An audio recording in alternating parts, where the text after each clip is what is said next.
Hello, hello. Hi, everyone. Can you please get seated? We're going to start.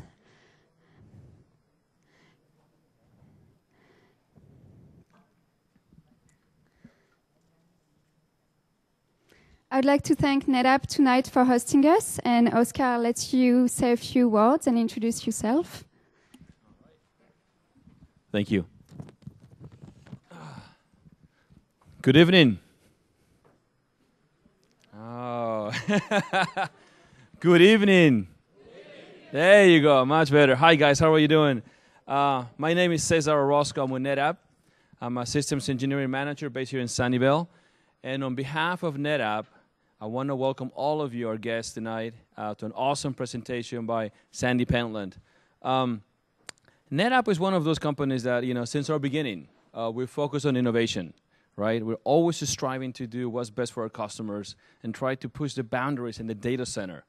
And that's what we do every day, right? How can we help our customers get the most out of their data today and tomorrow? If you guys are interested in learning more about NetApp, there's a little table at the back of the room where you can drop in your name. Also, there's a chance to win a nice Apple gift card. So that's just a quick FYI. Also, if you guys are tweeting tonight, I'd really appreciate if you can use hashtag #HiveData. And also, if you want to throw in hashtag NetApp, that would be awesome. All right? Like most of you, I am fascinated, I'm intrigued, and I am very interested in big data. Big data technologies, emerging trends, and more importantly, right, how big data is impacting our society and how it's shaping our world. On that note, it's a pleasure to welcome and introduce Sandy Pentland, a top data scientist, thought leader in the world. So I want to thank him for being here with us tonight. I want to thank all of you guys for being here tonight, and also the Hive. You guys, thanks for organizing this event, coordinating this event, and putting this together for us. Really, really much appreciated. A little background about Sandy Pentland. Professor Pentland is a pioneer in organizational engineering, mobile infrastructure, information systems, and computational social science. That sounds like a big words, and he'll be able to explain what that means tonight. Thank you. Yeah, right. And Sandy chairs the World Economic Forum Data-Driven Development Council. And he is counseling many organizations, including Google and many others, right? He's also an author. He wrote a couple of books. One of them published back in 2008, Honest Signals, How They Shape Our World. And most recently, at the beginning of 2014, he published another book called, Social Physics, sorry. And How Good Ideas Spread. This is just indicative of his thought leadership, his research, his body of work. And again, it's a pleasure to welcome him tonight. And please welcome him in joining Mr. Sandy Pentland to our event tonight at NetApp. Thank you very much.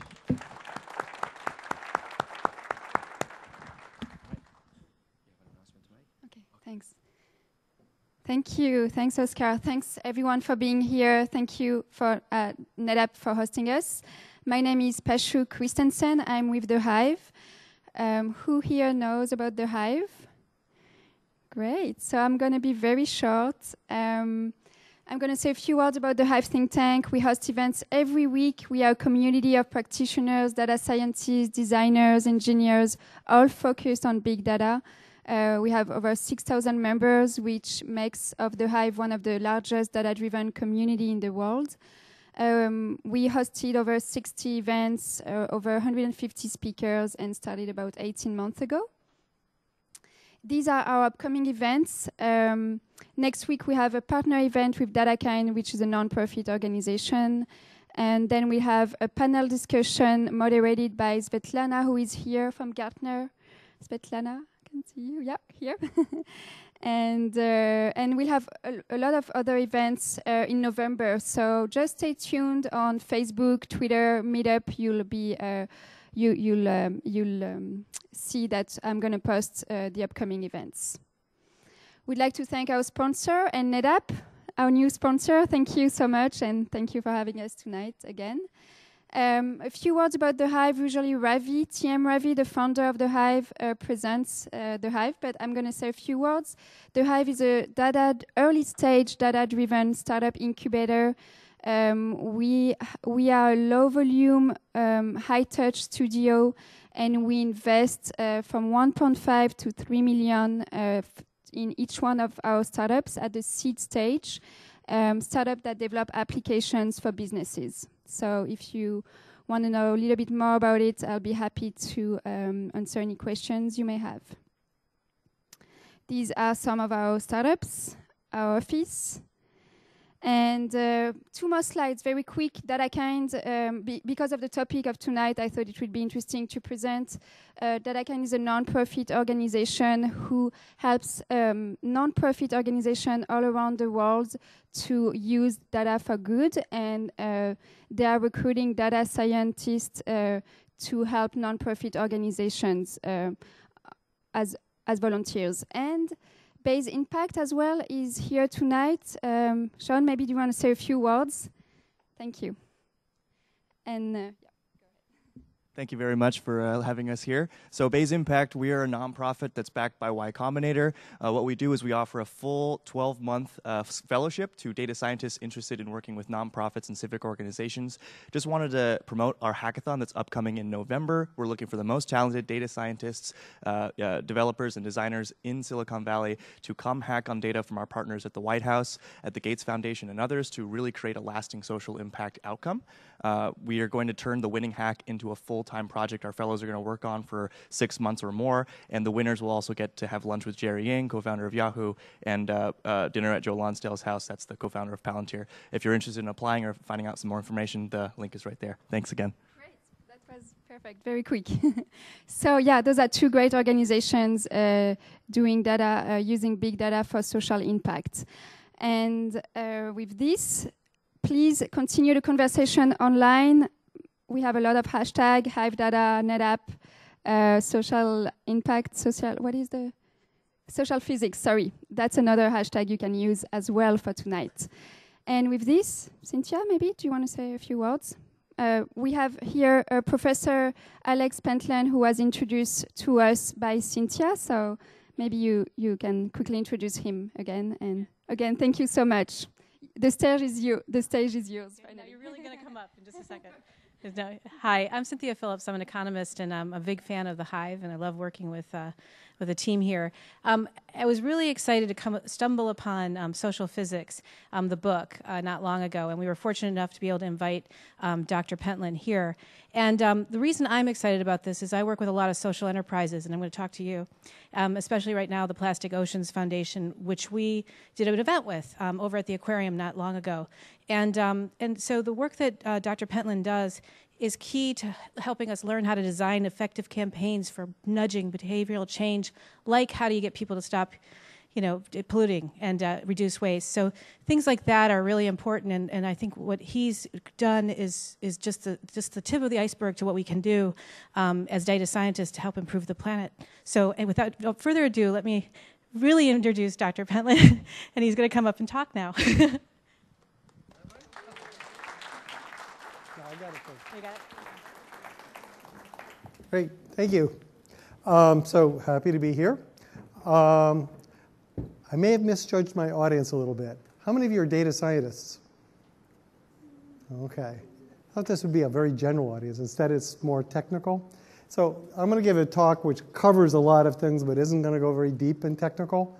You can ask me later. All the papers are online. There's a book back there that has explanations plus pointers to all the technical things and a bit of the math. But I'm not going to do any math, okay? Unless you harass me up here, which you can do. So I'm going to talk about social physics. And social physics is a term that's 2 centuries old.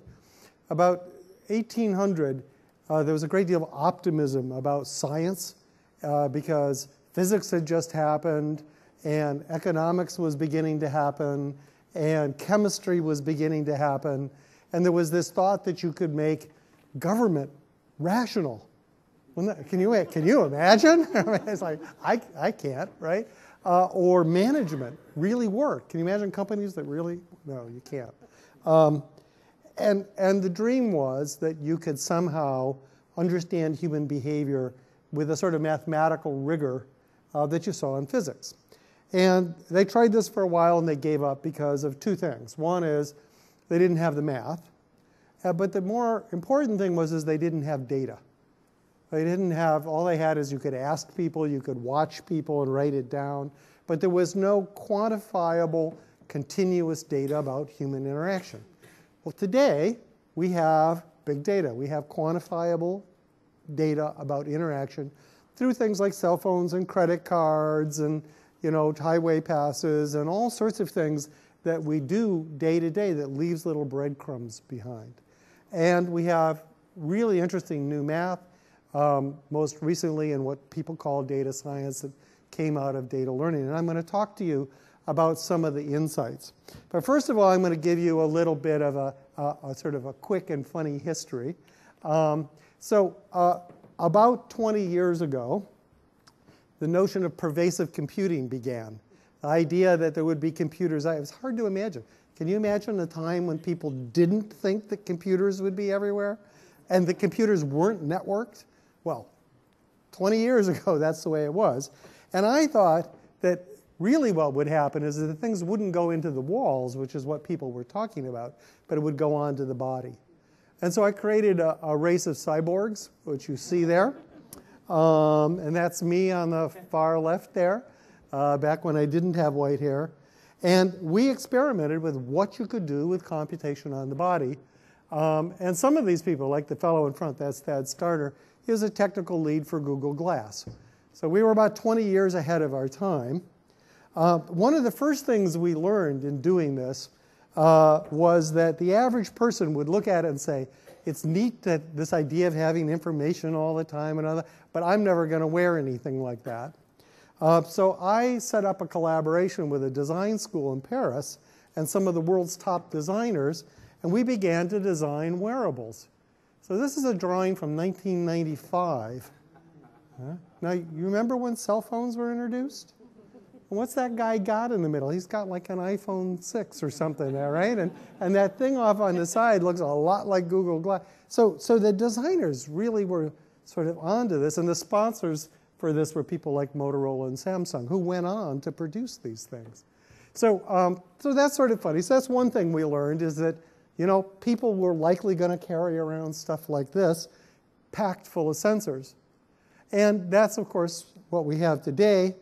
In the meantime, we discovered all sorts of interesting things, like you could do interesting art things. You could do dance pieces where your dress would respond to how you move. It would respond to how other people moved. So the thing on the right is a thing we did with Cal Arts, where the music is controlled by what you do as a group, not what you do individually. And it's sort of interesting concepts that we're just getting to today. Now we live in a world that has wearables everywhere, and I count cell phones as wearables, because cell phones are a little bit like watches, Watches used to be things on the walls, and then they got to be things in people's pockets that took two hands to take out, and that's where we are with cell phones. And then eventually they moved to things on your wrist or other sorts of places where they were just ambient. And of course that's what's beginning to happen now with cell phones too, is they're getting to be ambient devices. And so you see the Dick Tracy watches and the shoes and so forth. So the question is what are the other things that we learned? Well, these are sort of cool, they're practical in the sense of starting businesses, but the real thing that we learned is that we could now go back to what people called social science and begin to do it for real. How many of you took introductory psych in school? How many of you believe it? Yeah, okay. An awful lot of social science is basically freshmen in Psych 101 taking little quizzes. And it's really data poor. And it's not very sophisticated in terms of mathematics. And it doesn't really provide more than a heuristic for understanding people. But now what we can do is we can take people We can put little badges on them. That's something we do. We put little sensor packages on people, like for a month. Everybody in a company will wear a little thing instead of their name badge that knows where they are, what their body language is, what their tone of voice is, and we'll analyze that to understand how people talk to each other. Or we'll look at cell phones and other devices people have in an entire town, an entire little community for a year. And we'll take all of that data, and we do this under human subjects law. You know, they all sign, you know, disclosures. They all agree to it. They get paid. Don't give me grief about that, right? It's just like medical research. But we'll watch a community in depth for a year to understand how ideas are introduced into the community, how they spread, and how behavior changes. One of the first things that we discovered was that a lot of the sort of, I'll call it sort of crystal knowledge, right? You know, crystals and all that stuff, right? Yeah, is actually not so far off, but you can really quantify it. And the way to think about that is that humans were social species before we had language. We were groups. We, you know, went out. We survived. We were fitness. We outcompeted other animals. And how did we do that without language? Well, we had signaling behavior, just the same as apes and other social species do. There were dominant signals and signals of attraction and signals that don't mess with me. And as we got language, what we discovered was those signals did not go away. We still have them. And you can build computers that read this older language, and you can do it reliably. Now, it's not like language in the sense that it has deep structure and things like that, but it is reliable in many other ways. So for instance, it's related to our biology. So for instance, how do you know when somebody's interested in something? Anybody have an idea? What? Pupils? What? Bending forwards. One of the primary things, those are all true. One of the primary things, though, is activity level. We have this autonomic nervous system. When you get, you know, interested in something or scared about something, your behavior level, your nervous energy changes, and you become more active. So think about a 3-year-old that's either scared or interested. What do? They jump around and they won't shut up, right? Or think about a dog. What does a dog do when the dog is either scared or really excited? It wags its tail and jumps around and barks.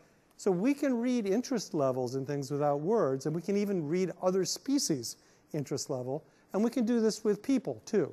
So for instance, in our lab, we had an experiment with semi-pro poker players. So these are people who had actually made a living off of poker. And we could beat them reliably enough to make money because we could tell when they had a good hand or when they were bluffing by having a computer vision thing look at their activity level. Right? Because people aren't real good at controlling this signaling behavior. Or another thing is sort of empathy.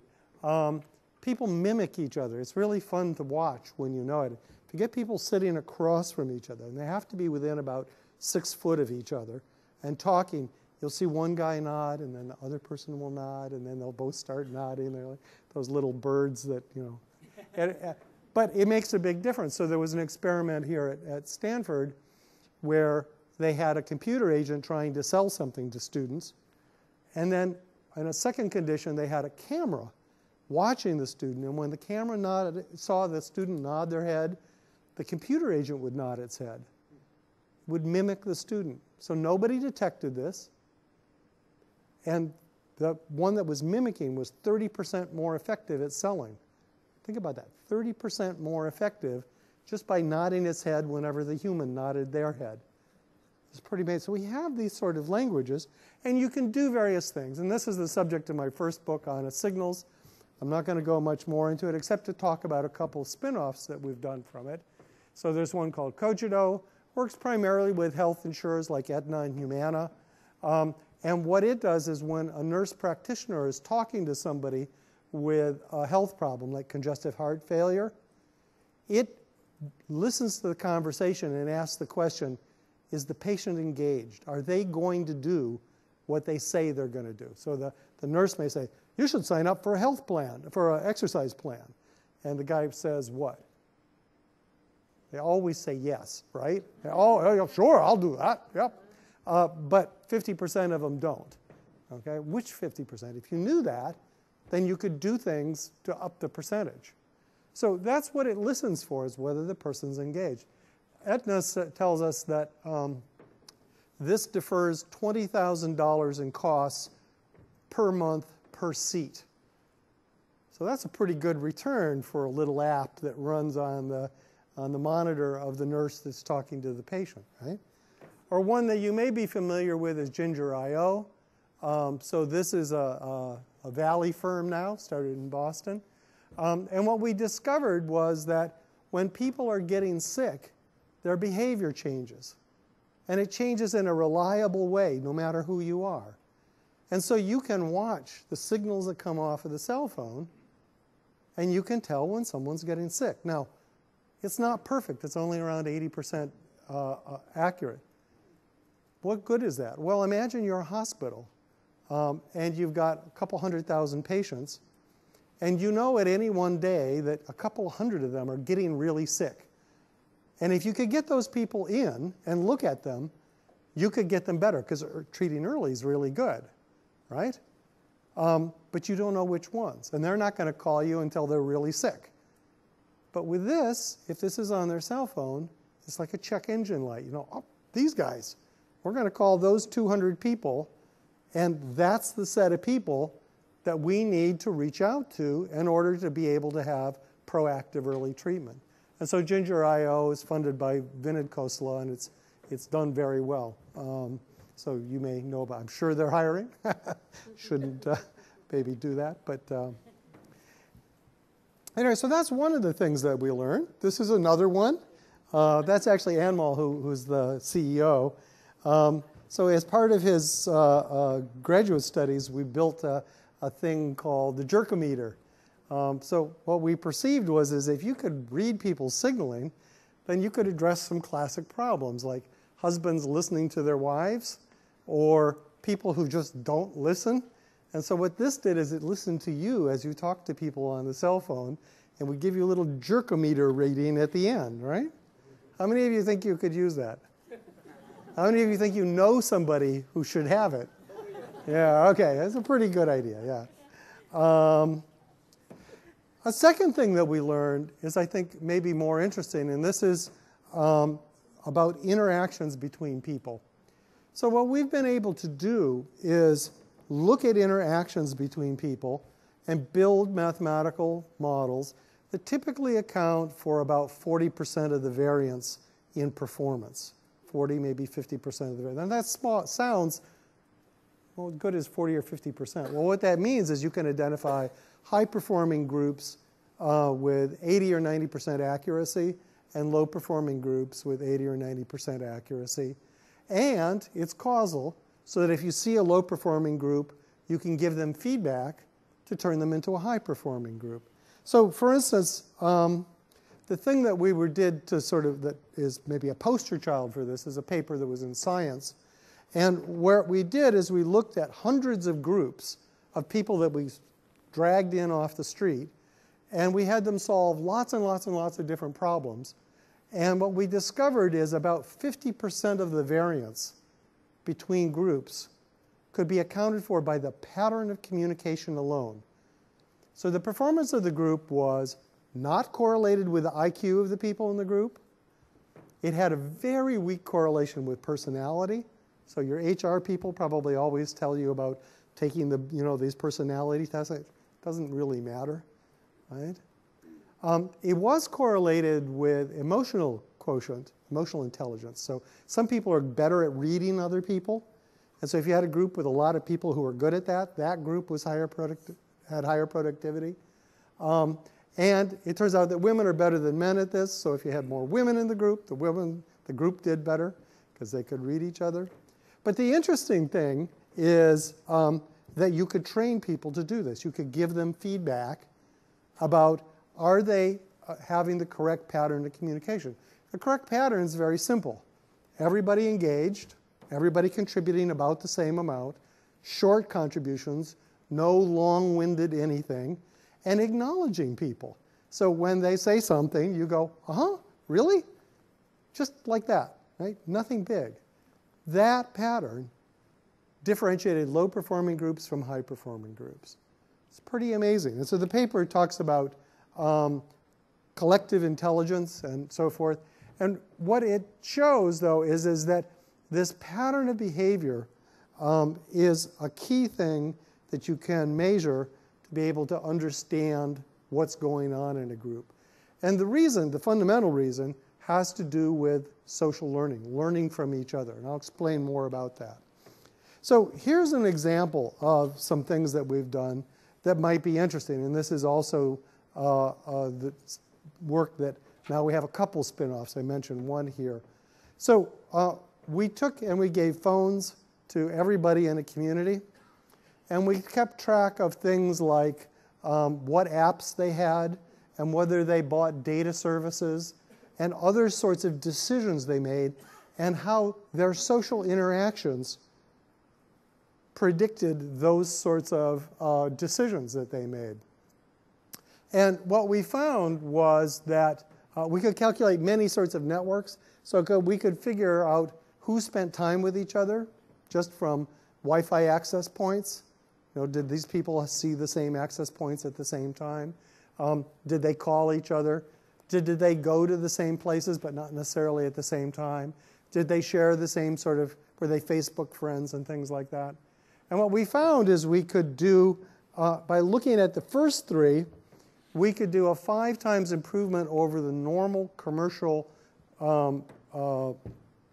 performance at predicting churn in subscription for phone companies. We could do a 5 times chance for predicting which app they would download. So that's a huge thing, because you know the biggest problem with apps is getting people to adopt it. If I know what the social influences are that give that, then I can begin guiding people towards apps.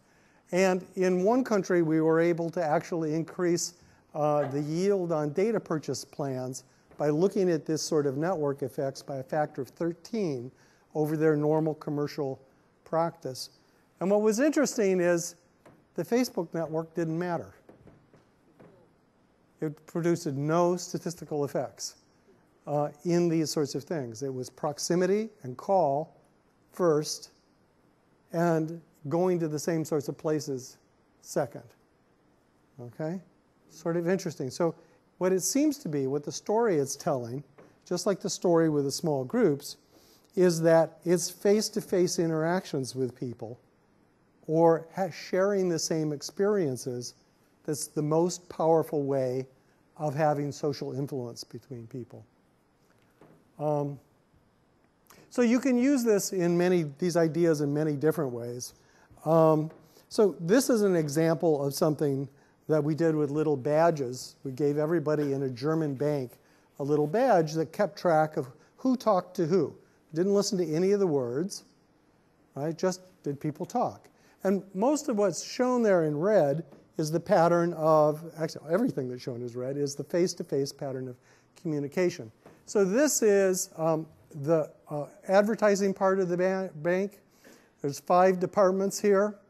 So managers, development, sales, support, customer service. The red stuff is the face-to-face communication between the different groups. So when you see a big thick arc between 2 groups, that means the 2 groups talk to each other a lot. Most of this is not in meetings. Most of this is around the coffee pot, it's in the hall, it's not the normal sort of scheduled types of things. The blue stuff is all of the email. And there's a funny story about this, which I'll tell you. So as this ticks over, it's a whole month of data. So I'll show you the beginning of the month. They're setting an ad campaign. The managers send out lots of email. There's lots of meetings and conversation between groups. But nobody talks to customer service, right? And they'd release the product. It's a disaster because customer service can't support it. And then they have all-day meetings with customer service, right? It turned out that the reason was this customer service was down the hall and around the corner, had a separate coffee pot. And when they moved customer service into the same area, they stopped having this problem. pretty interesting. So it was the casual conversations that made it go. We've done a couple dozen corporations like this where we follow these sorts of patterns, and we find a couple patterns that are interesting. One is that within a work group, you get this pattern that's shown in red here, and I call that engagement within the work group. And the simple pattern of, if I talk to two people, what's the probability that they talk to each other? In other words, are the communications of face-to-face communications, are they loops or are they open graphs? That often accounts for 30 or 40% of the variance in productivity of the group. So 30 to 40%, as I said, is really big. Typically things like personality is 5%, training, IQ, things like that, 5%. So this is up to 6, 8 times bigger than the things that HR usually looks at. For creative groups, though, there's another pattern, which is, do they violate the rules in terms of an org chart? So all of you have an org chart, right? You're supposed to talk to these people and those people, but the org chart sort of implicitly says you're not supposed to talk to these other people. That would be wasting time, right? But when you look at creative groups like drug discovery units or things like that, it's the amount they talk to other people that they're not supposed to that predicts their creative output. So it's the extent to which they violate the org chart rules that they are able to carry out their job. And those two things together are the two patterns we see again and again and again. And it's in high-end creative groups like drug discovery, where everyone's a PhD biochemist. It's also in call centers. So for instance, we went into a call center. We discovered that the way they had structured coffee breaks didn't allow for any engagement among the workers.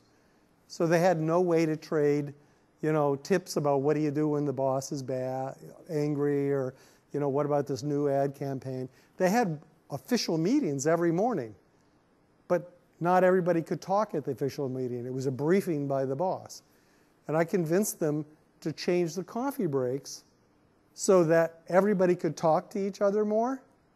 And immediately, the productivity went up. They saved $15 million a year on this one call center. And the churn went down, so the employee retention went up. And it cost them $0. And what we had done is we had changed the level of engagement between people, so people were able to trade ideas better. The same ideas apply in cities as a whole. So this is a company I co-founded back in 2006 called Sense Networks. Sense sold to AT&T's mobile advertising. These are people with cell phones moving around in San Francisco. The big dots are the most popular bars and restaurants and so forth. And you can cluster this to be able to pull out subpopulations that are essentially isolated from each other.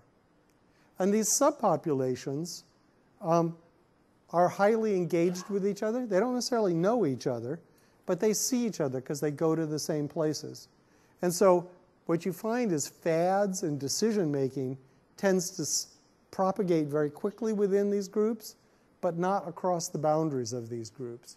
So for instance, what you'll find is you'll find one group, the women like red dresses, another group, they like black dresses. You'll find in another group, they're not so good about this paying back the credit card stuff, right? Because their attitude about risk and things is different than the other people. And from a demographic point of view, from a normal sort of big data point of view, these groups are not very different at all.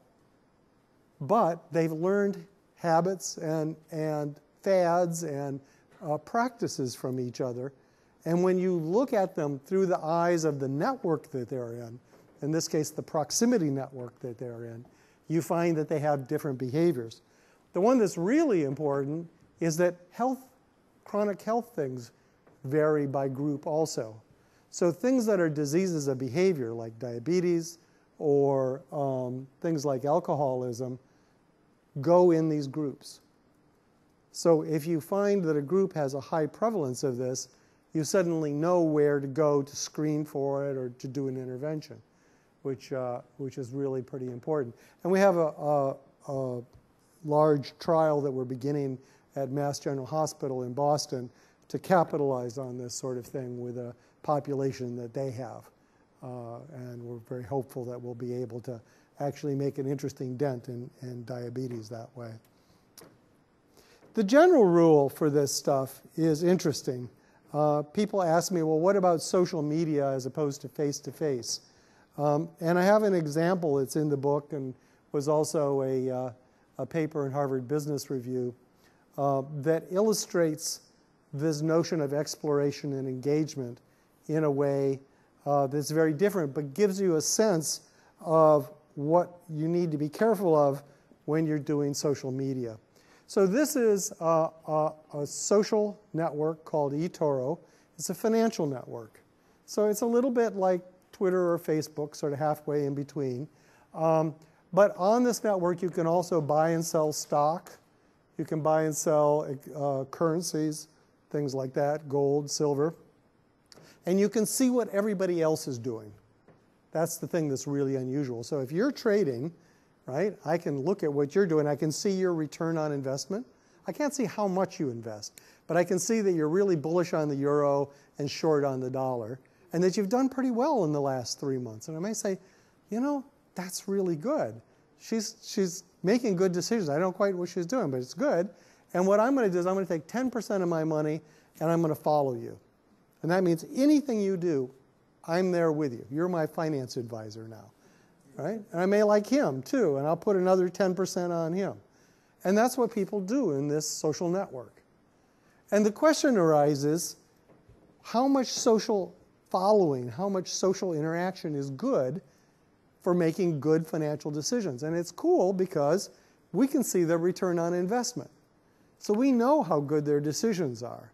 And what you're seeing here is an interesting thing. Along the bottom is how dense the engagement is. In other words, are you trading all by yourself? That would be all the way to your left.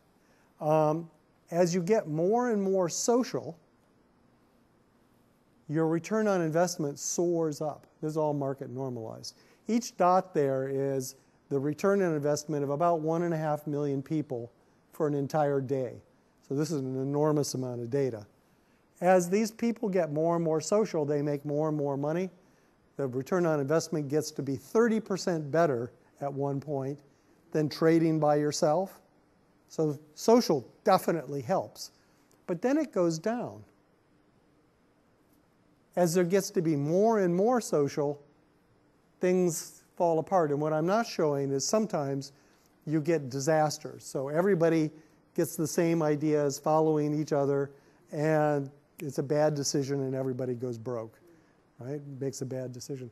So what is interesting is that if you look at the diversity of ideas in this social network, you find that the peak return on investment happens when there's the maximum diversity of ideas.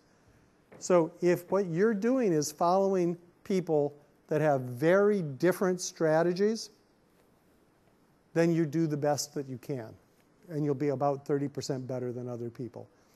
As the social network gets more and more dense, what ends up happening is new ideas get driven out.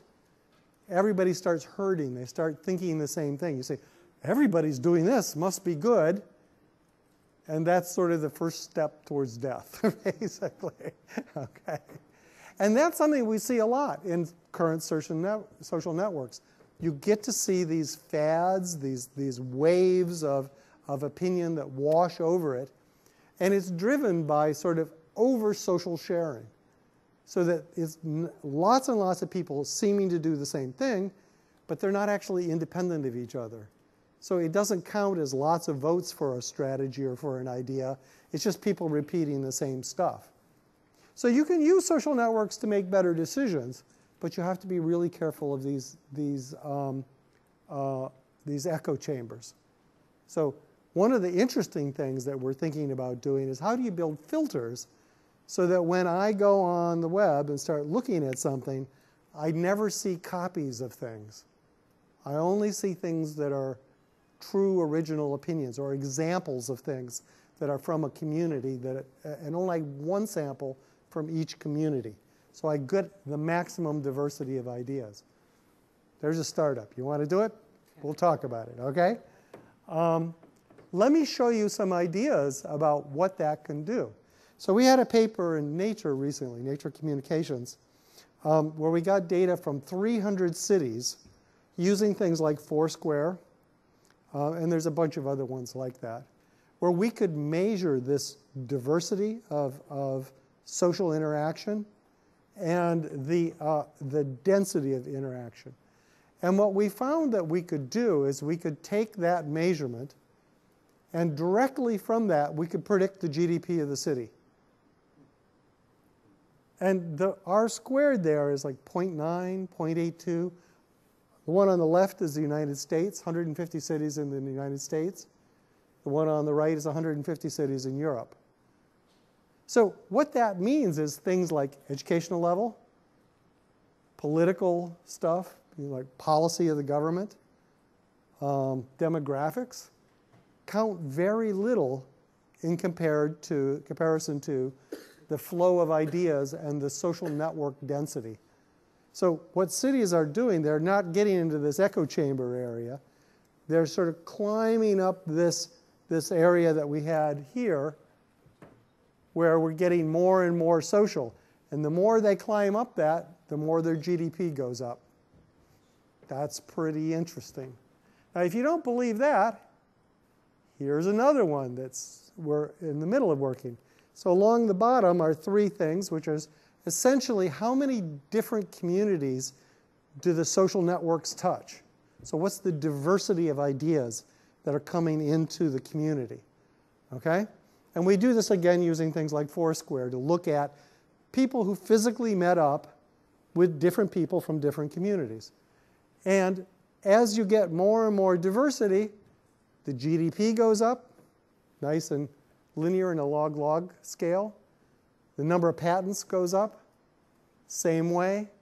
Number of people employed in startups goes up in a nice way. That's pretty good, right? What it's arguing is that the way new ideas come is by the collision of old ideas from different communities.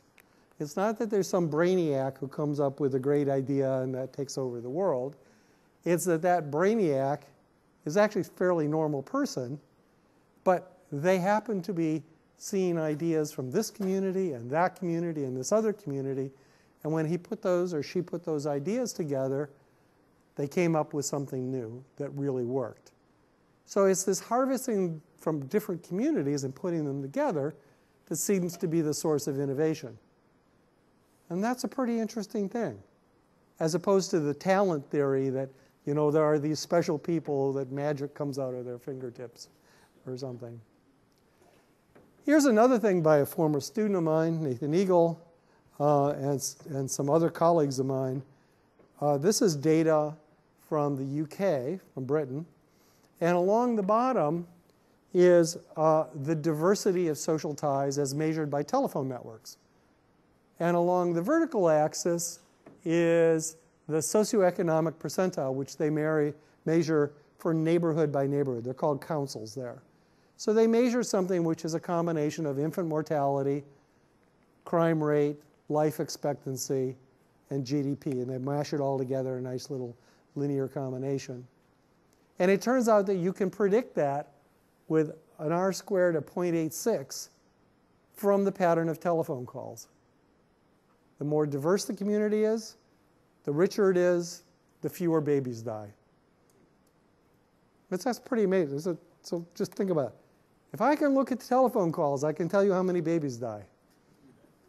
And I can do it accurately, okay? And I can do it every week. Think about what that does to government. It's like, oh, Mr. Mayor, got a news flash. This neighborhood's not doing real well. You know, their baby's going to die there. Why don't we do something about it? Imagine that conversation, right? We did the same thing. This is with Orange in the Côte d'Ivoire, country in Africa that had a revolution a couple of years ago and isn't doing too well today either. And we used the same technique, in this case with cell phones and with mobility. it turns out that people explore more. They have more diverse interactions when they're feeling more wealthy. And you can use a measurement of the diversity of their interactions to measure how rich a community is. So we were able to plot the estimated poverty index throughout the entire country and check that it was a good estimate. Although we couldn't check in the northern part of the country because of the Civil War, and that if you go up there, you get shot. So it's not so good, right? But think about what that does for areas where there are no official statistics. And so this last month, the Secretary General of the United Nations put together a group, including myself, to try and do this sort of thing worldwide. You know, today, for most people in the world, for probably 4.5 billion people, you have no idea how many babies are dying, except maybe a decade later, maybe in particular spots. You don't know about genocide until after it's done. You don't know about all sorts of things that could be prevented if you knew about them now. And using these sorts of techniques, you can begin to get at that information pretty much in real time. And we live in the United States. In the United States, you know when things are going bad. We have good communication infrastructure. 2/3 of the population of the world don't have that luxury. You know, they'll hear about the epidemic after it already kills a good fraction of the people. They'll hear about the armed uprising and ethnic violence, you know, when some big thing happens, and I mean, you know, weeks later perhaps. And with big data, you can now begin doing something. So the Secretary General calls this the data revolution. So I hope you'll all become revolutionaries, right? It would be really interesting to have real-time transparency and accountability for everybody. Wouldn't that be interesting? Right? Let me show you another example of this sort of thing. So this is something we did in England, around London. So we got data from the police, and we got data from the tube, from the underground, and we got data from the phone company. So we could look at population movements within the London area. And when you could ask questions like, is this area undergoing a change in who goes to this area?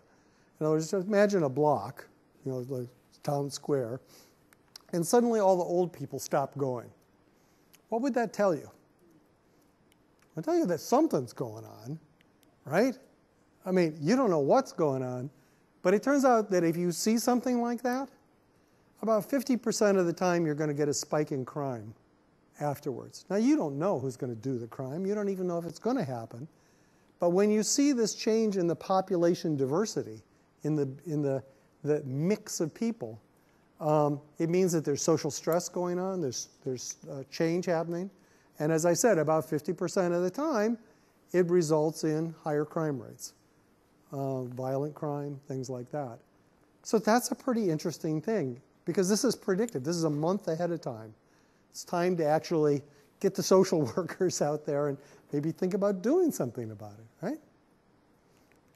So, wearables, sensors, big data everywhere. What's next? One of the themes here has been that, perhaps unsurprisingly, diversity of interaction between different communities matters a lot. The mix matters in terms of crime.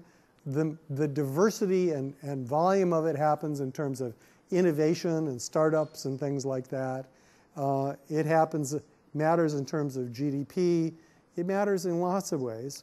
And we live in a world where we have a lot of problems with this because people don't like to share data. How many of you have kids?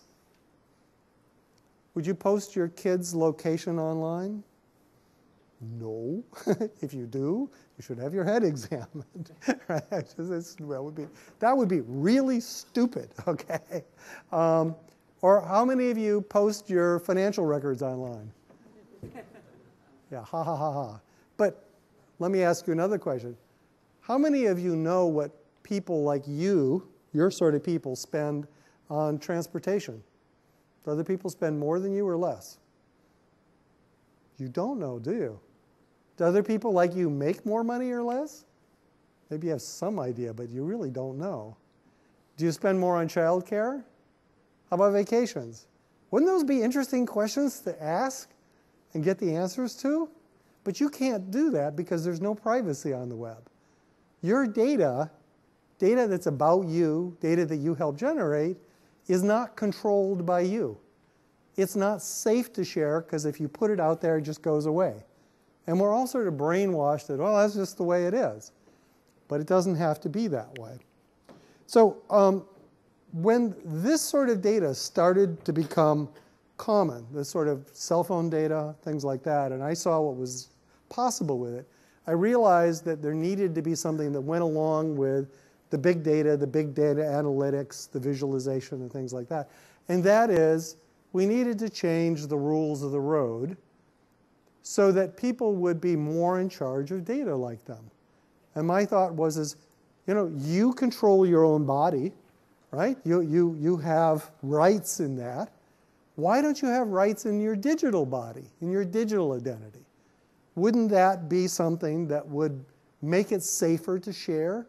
Where, I could share with you, but tell you and enforce that you can't share with anybody else? Imagine I could do that. And so I started a group at Davos, World Economic Forum, where we were able to get the CEOs of most of the major companies, so Vodafone, Microsoft, Google, MasterCard, you name it, but also the chief regulators, so chairman of the Federal Trade Commission, Justice Commissioner of the EU, and so on and so forth, in a room together with people like me and electronic frontier people, things of that sort, and talk about, is there a solution for this? Is there a way to increase data sharing, the diversity of information? How can we make the web safer? And what we came up with was a new way to sort of think about data, which had the characteristic of changing the risk-reward ratio for sharing. And the key thing there is including the citizen or the customer in the loop of what is the data, what is the control over the data they have, auditing of where the data goes, and careful permissions. And I hope I have the right slides here. No, I don't. Sorry. So I'm going to tell you what it is. So the key thing is that regulatory change needs to give you vision of what data is being collected about you. And when you give data to a company, you need to think about that as licensing them for your data, right? So I will give you, Mr. Customer, Mr. Company, a license to use my data for X, Y, and Z. And I can retract that license, and I can audit that you do the right thing, like it says in the contract. So it's reverse of the way things are today. Today, you have the terms and conditions. You're giving them a license to do anything they want with it. This would be, no, I'm going to be in charge, and I'll tell you exactly what you can do for it, and you have to be accountable, Mr. Company. Okay? And interestingly, that's something that governments like, a lot of big companies are willing to go along with it, and privacy advocates like. You can actually build software that does this, but in this audience, it's really important to notice that there is no software solution that's only software. There also has to be a legal component. And so when I give you a license for data, that's a legal contract. Now, it all happens in the computer. The software generates the contract. But when you receive the data, you are also automatically signing a contract that says, you promise to do X, Y, and Z, and you are going to provide the means for automatic auditing of your behavior. Okay, people got that? It's a sort of interesting, sort of like turning the tables on the situation. And actually, it's not that bad from a company point of view, because what you're talking about is having a much deeper relationship with the customer. You're saying, Mr. Customer, our relationship, say your telco, generates this data about where you go and who you talk to. And we think you would like to use that data for X, Y, and Z, and would you like to, right? Or I'm going to give you an example I like. So this is Orange again. So they set up websites for many of their customers in Spain, and it said, Mr. Customer, here are the people that call you most often. It's not super private data, but it's private data. Would you like to assign them ringback tones so when they call you, they hear this particular jingle? And the jingles were things like McDonald's ads and things like that. And if you do that, we'll pay you €5 a month. And people loved it because they were getting €5 a month, and they were irritating their friends and the robocallers. People liked it. And, you know, maybe not for me, but you know, and the thing that's interesting is that generated more revenue for Orange, even paying the €5 a month, than advertising on television to the same population would. So it was an incredibly powerful advertising medium because you're calling your friend and hearing this jingle, right? But yet the person, the customers, made money off of it too and got control of it and could opt out anytime they wanted. So that's just one example. Here's something that we did. I did with FBK, which is an institute in Trento, Italy. It's an independent area of Italy. Telecom Italia and Telefonica. I should mention I'm on the board of Telefonica, advisory board. And we set up a scheme whereby people in this town control data about them. Not everybody. We've only had a certain number of people sign up for it. Young families mostly. And now we're going to do seniors next. And as I described, it's no longer the company owns the data. You have ownership rights in the data. And you can control where the data goes and who gets to see it, under what conditions. And you can, of course, do sort of quantified self-type stuff. That's not very interesting. But here's an interesting thing, is you can ask, how does my work-life balance compare to other people? Wouldn't that be an interesting thing to know? So you check the box, and what it does is it anonymously shares how much you spend time at work versus home with people like you in your neighborhood, right? Or how social am I relative to other people? I think that'd be really interesting to know. Or how active am I? You know, those are things that we care about. And it's safe to do that. Here's some other things. The young families are really gaga over this, like 95 to 98% adoption. Share the location of their children with other people. And it's not even completely anonymous. So if there are people that you call, you can actually see who's looking at it and why and when. But what it does is it solves a real big problem for families with young kids, which is, what am I going to do this weekend? I'm being driven mad by the kid, right? And so you can look online, you can say, oh, my good friend so-and-so is taking her kid to the museum. Why don't we go to the museum too? Okay? People love that. It solves a real problem. And it's safe because you can count on the fact that the only people that can see that are the people that you've checked off, right? So you know who's looked at it, you know who gets it. It doesn't go any further because you have this safeguard. Or one I mentioned before, you can share anonymous versions of your spending so you can see, do people like me spend this much on shoes, right? How about on cars?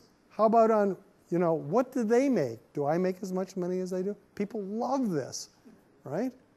Because now you can actually share these sort of intimate things, more intimate things, safely.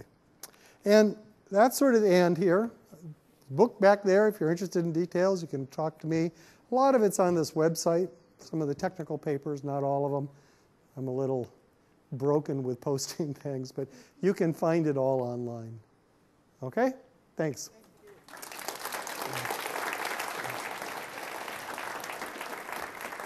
And we'll take a few questions. We have a microphone here. Make sure to come up to the microphone if you have questions, because this session is recorded. Thank you.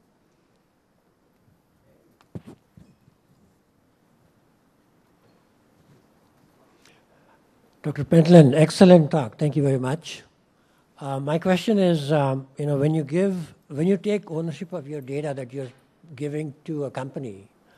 The problem you have is that you don't have control over what happens if things go wrong. Yes, you can get the audit data, but if things go wrong, you have no control over who got the data, what they did with it. Unlike the opposite way, where a company gives you license to a software or something, they can find ways to make that software stop working. So how do you deal with that? So the difference here is we've set it up where when you give a license to the company for the data, you can audit what happened to it. Now, if they get hacked, the data can go off in bad ways. There are ways of dealing with that, actually, through watermarking and stuff like that, but it's not good if somebody gets hacked. On the other hand, when I give a company a license, in the license says, you'll reimburse me if the data gets stolen. So at least you can get something back. It's really just turning the tables. It's not a perfect solution. That's one of the troubles with a lot of this privacy stuff. People are looking for the perfect solution. Not going to happen. But what can happen is something where the preponderance of power moves to you rather than the company. And you have the ability to audit that things are correct and audit automatically rather than having to hire a lawyer. And that makes a huge change. Okay. Just a side question on that. So are you aware of actual production implementations of this capability? Yeah. So there's a startup company. I should have mentioned it. Called U.TC. There it is. But there's also an open source implementation called OpenPDS. And it's been adopted as a sort of proto-standard by the Kerberos Foundation, which is the basic security infrastructure for the internet. So they're taking on this idea as sort of the next generation of security for the internet, which I think is a great success. So, yeah. Fascinating presentation. I was reminded of the example of Steve Jobs. I think he put a bathroom in the middle of the new offices so that people would have to go to the same spot of different types of different org chart. And the question, I think, is, I guess you didn't advise him on that. That was his own intuitive thing. No, but I'm interested in the idea of the physical physics of sort of interaction between people and, say, in a building or in a public space or in a city, and the sort of overlay of the social interactions. And if you thought about that, thinking about how people congregate in different spots and how that sort of interaction might be facilitated in public squares and so forth. And well, we've thought about it, and that's sort of the focus of a lot of what we're doing now, is, you can take this basic finding that it's mixing between different communities that generates innovation. And then you say, well, how am I going to implement that? Right.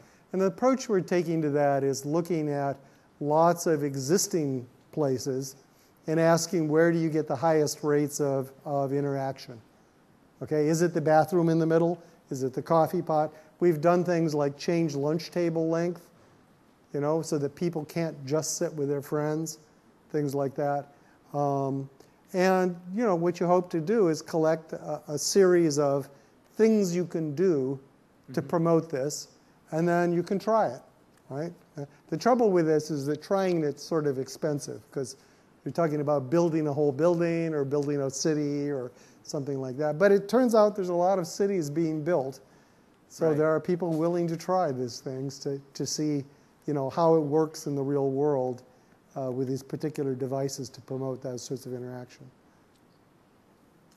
So my question is regarding your work about the GDP versus the amount of social interaction. Yeah. So I'm wondering about your thoughts of how much of that is attributed to a causal relation, and how much of that is it's like whether or not they are forming a loop where one factor is supporting each other.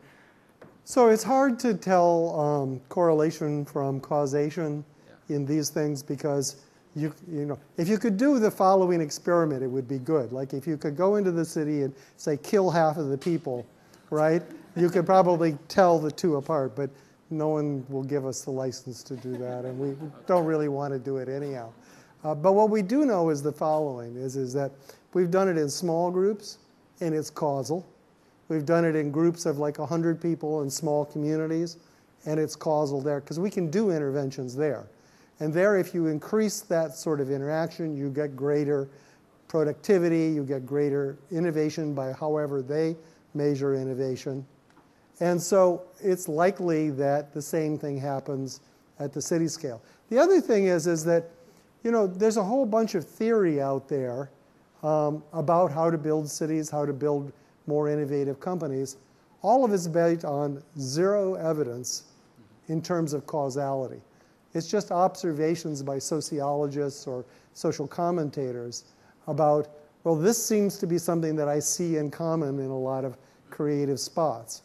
And so we suffer from the same problem that they have, which is that we can't do real experiments at city scale. Yeah. But we have the advantage that we have quantitative data. Okay. So instead of Jane Jacobs saying, well, whole communities are better, we can actually go in and measure how they're better and how they're worse.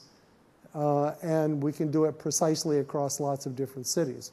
So, you know, that's the way the science is working. So data only show correlation, and the controlled experiment is the only way to show causality.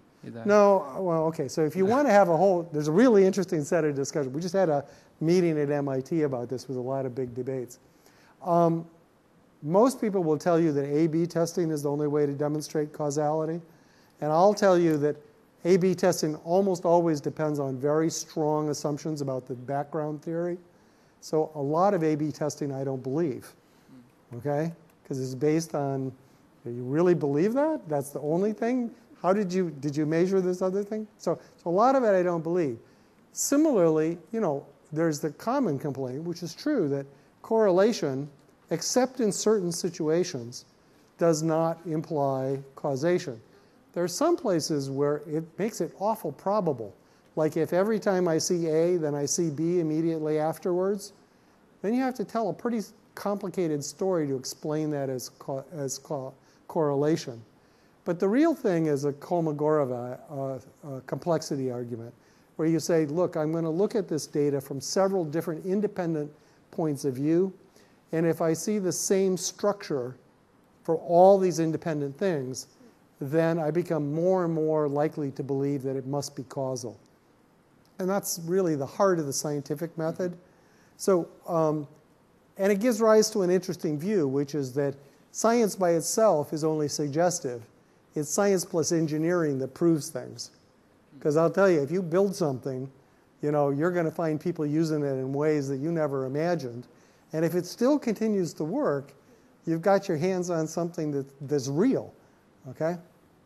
So it's a complicated question. Yeah. Okay, thank you.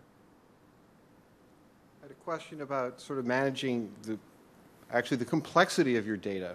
If I start thinking about having, you know, we're all nodding our head, yeah, I can manage my data. It's like, well, the number of people I might have to manage with gets larger and turns into pain in the neck.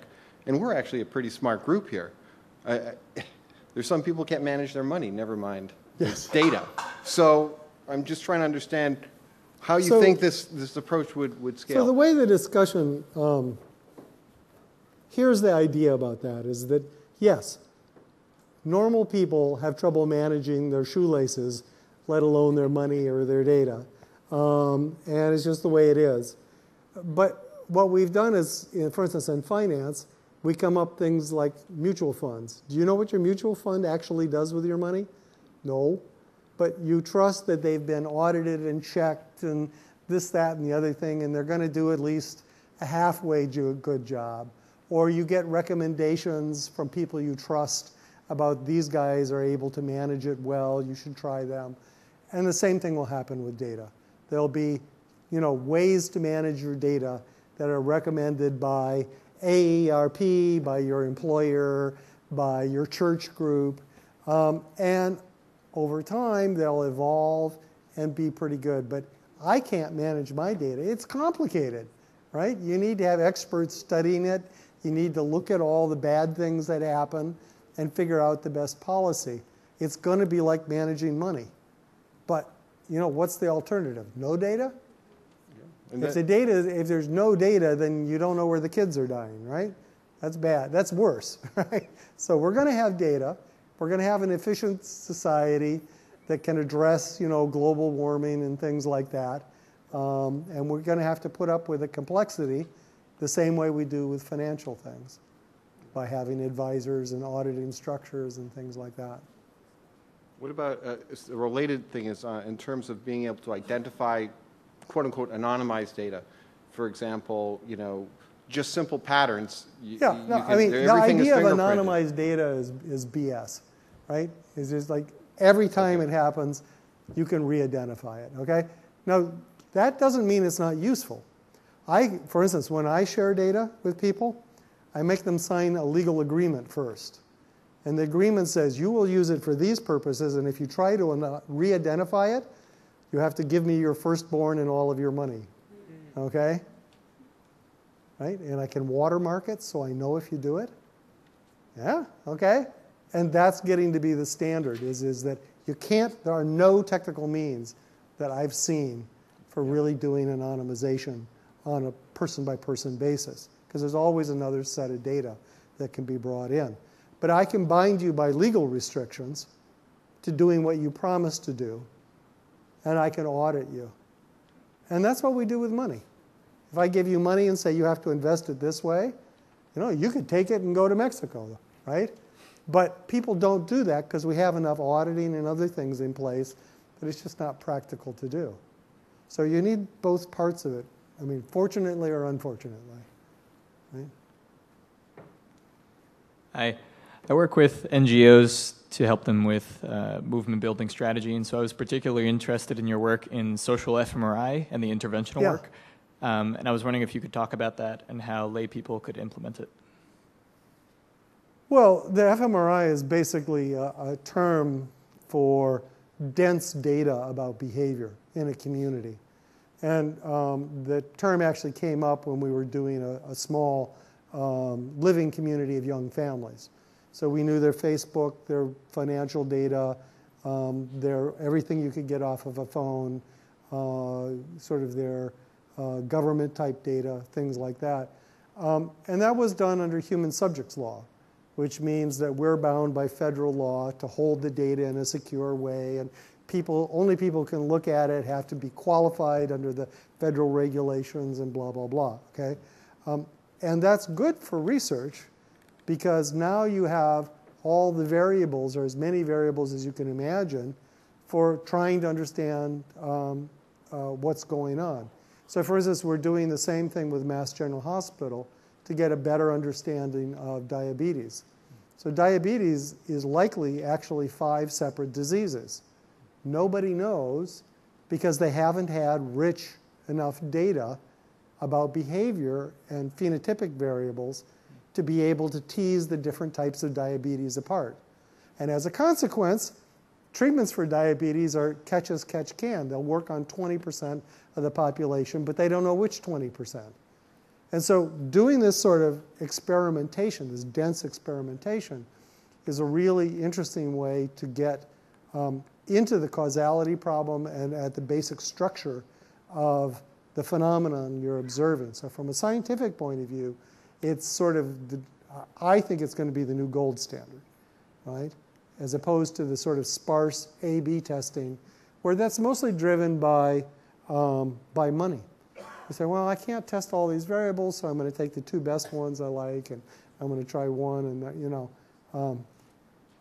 No, we want to find out all the things we can so that we have the covariates and the consequences, right? So does that answer your question? Yes, thank you. Yeah. I'm thinking about an analogy. You know how we say financial banks, some of them are too big to fail. Do you think we're in a phase where we're building these data banks with certain corporations that are collecting a lot of information about a lot of people? For example, Facebook, Google, Apple, the telecoms, because they know a lot more about you than your family does sometimes. Do you think there's going to be negative consequences in the future where these data banks or these corporations have too much information about you that, you know, could have negative consequences, or, you know? Well, there's 2 things. Right? One is that's why this sort of approach to privacy, that you know what data there is about you and have control over it, is so important. is because you want to avoid that future. And there's really only one person who can make those judgments, and that's you, okay, about what's too much and what's inappropriate. So government can make laws that say you can only retain data for a short period of time. It has to be data that's relevant to the service being provided. And those laws are on the books already, right? And they're tightening the screws on those things. It's far from perfect, but the screws are tightening, okay? But in the end, the question of how much data there is, where it is, things like that, has to be put back in the individual's hands in some sense. Right? Maybe it's like a mutual fund where you don't do it, but you have an agent that does it. There's another issue, and the other issue is there's too much data in one place. So when the NSA had, the Snowden event, I thought it was really interesting because the head of the NSA said, we made 2 mistakes. So the small mistake was giving Snowden permission out of everything. You might have thought that was the big mistake, right? No, he said the big mistake was putting all that data in one place. Because when you put all the data in one place, the bad guys know exactly where to go. So Snowden did all this stuff. How many people do you think did the same thing as Snowden but didn't tell us about it? 10? 8? I guarantee you it's more than 0, right? And of course, Germany does the same thing, and UK does the same, we need to have a different way of handling this big personal data. I have a Scientific American article last month, I think, that argues that you need to think about data like this as being completely distributed, and that authorities that certify it are also distributed, so that there's no one, too big to fail type thing, including the government. The government should not have control over all of your data, just period, right? Google shouldn't, Facebook, nobody, the banks shouldn't, et cetera.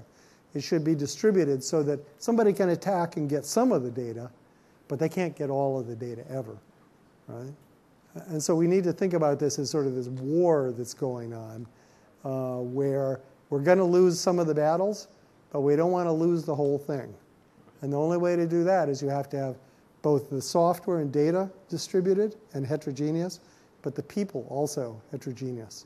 The way you do a spy ring or something like that, where there's no one person who's in control of everything. Yeah. A little bit like the internet or Bitcoin, the ledger in Bitcoin. Yeah. Makes sense. Yeah, it'll be interesting to see the next 20, 50 years. This is the crowd to do it, right? So you guys, get on it, right? Hey, I deal with a lot of data science related to the telco infrastructure, mobile networks and stuff. I noticed you also used, in at least a few studies, your primary source as some of the mobile networks and stuff. Mm-hmm. Now, in that domain, one of the things that telcos continuously worry about is churn. These subscribers that I have, next month, what is the probability this specific guy is going to churn out, or that guy is going to churn out, and so on and so forth. And one of the things, as I was looking at your study on cohorts, social cohorts doing similar things, etc., was just as part of that or whatever, whether you had come across the question whether churn is a social behavior or not. Because there's a lot of study on churn on an individual basis. I'm not getting good data connection, maybe next month I churn out. Or my bill is too high, maybe next month I churn out. But could it also be that, okay, if I see everybody else leaving Verizon, Verizon? Churn is very definitely a social phenomenon. So social networks, when one or two people in a tight network leave a service, the likelihood of everybody else leaving becomes extremely high. But what's interesting is people have done the analysis wrong. They've used the wrong sort of social relationships in doing that analysis. And so that's why we're able to get such better performance than they do. Okay? Yeah. In my field, which is back pain, the best data comes from Scandinavia, like Sweden in particular. And it's because they tend not to move around, so you can follow people for 10 years and they stay put. Yeah. And it's a very homogeneous population. So that, and I've also always thought of the Scandinavians as having a particularly high standard of living and so on. So I'd like your help in consolidating those two pieces of data. Well, so what tends to happen, what sort of, taking the things that we found in the data and sort of applying it to the real world, what you find is if you have a sort of a static situation, small village, for instance, that you get a great deal of social support there, but it's a very static type of situation. So it's not a very innovative thing. Now that's actually great for raising kids and stuff, but it's not so good for GDP.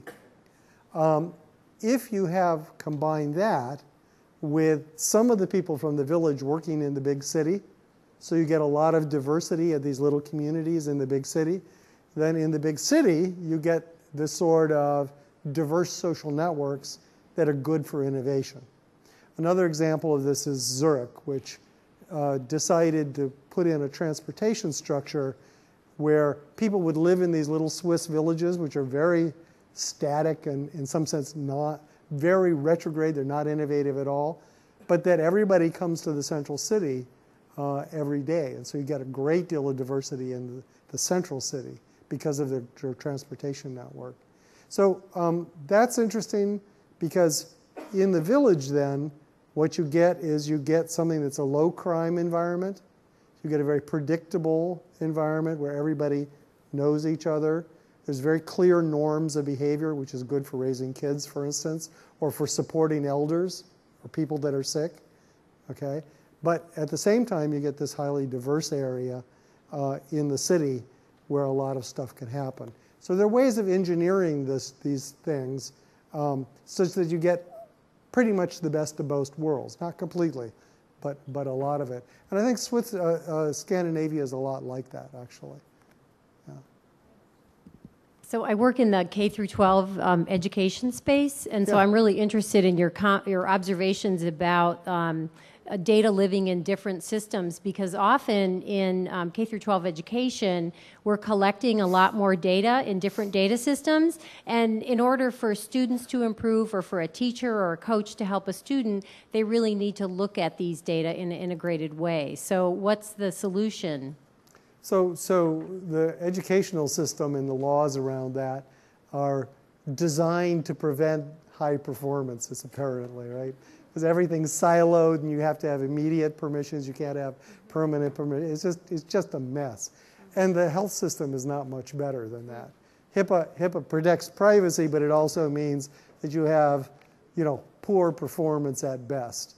So the thing that I'm suggesting is that data is distributed like that, but that you have the ability to give permissions, sort of like living wills or living permissions, that allow them to be dynamically combined so that they look like they're all in the same space. And also the ability to turn off the permissions when you want, or to specify that they expire. So it's a dynamic version of these systems, whereas the law that they're written for is very static. They say, here it is for all time. Right, and I'm thinking of the implosion that happened with the system In Bloom, the company In Bloom that tried to build these kind of massive data systems, and parents didn't want their kids' data to be stored in these, primary data system. Well, people want to have careful control of where the data goes and who can look at it, okay? So it's not like, trust me, I'll do good stuff, and I put it all in one spot and I can do anything with it now. Yeah. That's really sort of the NSA story, is they stuck it all in one spot and people could do anything with it, right? And so you need the very fine-grained, dynamic permissioning and auditing, because they're going to screw up, right? You want to catch it. You want to be able to say who did what to it. And that sort of stuff would be a nightmare 20, 30 years ago, but we can do it now. And in fact, the proof of it is that there are some companies that do that internally, like AT&T, just so that they don't violate state laws. They collect data in one state, and they know where it was collected and who gave the permissions, and whenever they use it, they check that that permission is legal in this context. So they carry along the permissions and context with all the data. That way they never get into trouble. That's the theory. Yes, hi. So I'm a founder of a small company, and I have a question of how do you balance this trust between the user and exposing what you actually do? Because once you start telling people what you're trying to do with their data, you're losing all the competitive advantage. So there has to be some... Well, no, I don't believe that. What you're doing is you're building a customer relationship, right, by involving them and giving them value back for what you're doing so that they'll be loyal to you. That's a way to think about that. And the second thing is if you're talking about technical details, you know, people don't want to hear that. You know, people give data to supermarkets, they give data to Google. They don't know what goes on inside. They don't care what goes on inside. What they want to know is, you know, is my data going anywhere else ever? The answer had better be no, or only if you give us explicit permission for particular things. Those are the only two allowable answers, period. And the second thing is, how are you making money off of this? And how much am I going to share in it? Okay, and if you don't have a good answer for that one, then you're screwed. Sorry. Yeah, so basically, I mean, that's how Facebook built their model, right? Like they were telling that they give certain things to the user, but in the background, they were building this business model that And that's came why out they later, get right? so much grief over privacy, right? Because they're not following those rules. Okay, and people didn't pay attention to it for a long time, but increasingly people are paying attention to it, and increasingly the regulators are paying attention. The way regulation works in this country, incidentally, right? So if you talk to them, they're going to start, they have this idea about privacy by design and informed consent, okay? That's what I'm talking about. Who are they going to start with? Well, you know, there's all these companies out there making a lot of money, employing a lot of people that are not behaving correctly. But there are some companies that want to get into the business and can't, like banks, telcos, hospitals, because they're heavily regulated and they don't have permission. And so what the government is saying is, you can get into the data business if you follow these very high bar rules. You tell people what you're doing, you show them the data, you involve them in the value proposition. And when that works, when these regulated industries figure out how to do it, then they're going to go to these other companies and say, you know, the banks do it, the hospitals do it, you have to do it too. And guess what? They're going to have to change. And they're already doing this with the more gregarious examples. So there's been lots of little press by the Federal Trade Commission saying that they're going to go out and kill all the gray companies that are basically data siphons and resellers. And they're working slowly towards doing that. So I wouldn't want to be in that business. You do okay for a little while, but in the long run, you're not going to do okay. And what I'll probably do, somebody will do is, if you're in that business, someone will do the same sort of thing, maybe not as well, but they'll be respectful of the customers and involve the customers, and they'll just kill you, right? Because why would somebody go with that company rather than the one that involves the customers and is transparent? This is a stupid thing to do. They're not going to do it. Okay? Thank you. We're going to have to finish this because I'm going to fall asleep. All right. Maybe I can take last one. Yeah. So Sandy, great ideas. My key takeaway was proximity matters within the groups. Yeah. Right. So, but that is the world as we know it, right? So even here, you know, we are all interested in data, but there is nobody here interested in, let's say, selling mortgages or something, right? So proximity matters within the group, but how do you then spread ideas across groups, or have you found through your studies anything different which will change?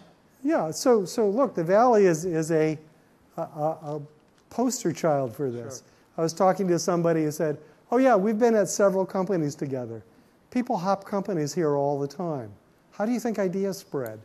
You work next to the guy who knows how to do X and has heard about Y. But they're still within the group. Like, so that would be, let's say, a group of networking, or the cross grouping it's not that tight. It really isn't. Plus, you know, in a startup, you do all sorts of different jobs. There's no group, right? Sure. And so you have enough people who cut across boundaries here that ideas spread very, very quickly. Sure. As opposed to, say, for instance, traditional Boston, where you know, when you leave a job, you can't work in the same area anymore, right? Because they have non-compete, unlike California. Okay, so you know the fact that you learned all these ideas doesn't count, right? Because you no longer work in the area. So there's lots of systematic things here that help the valley be a vibrant sort of a place that are disadvantages in other places. In an existing company, there's lots of things you can do. Co-working is a great idea where you have lots of local work spots. So, you know, wherever you live, there's someplace of your company nearby where you go there and you find people from 5 other divisions there also. So you get to hear what the sales guys are doing and the execs are doing, and they get to hear what your problems are. That's huge in terms of propagating ideas within a corporation. Okay? Sure, thank you. Yeah. Right, thank you. There's still some books back there. Yeah, thank you so much for your time and your presentation, Professor Pentland. And Kepler's book came all the way here with some books, so make sure to take one on your way out. And yeah, see you again soon. Thank you so much.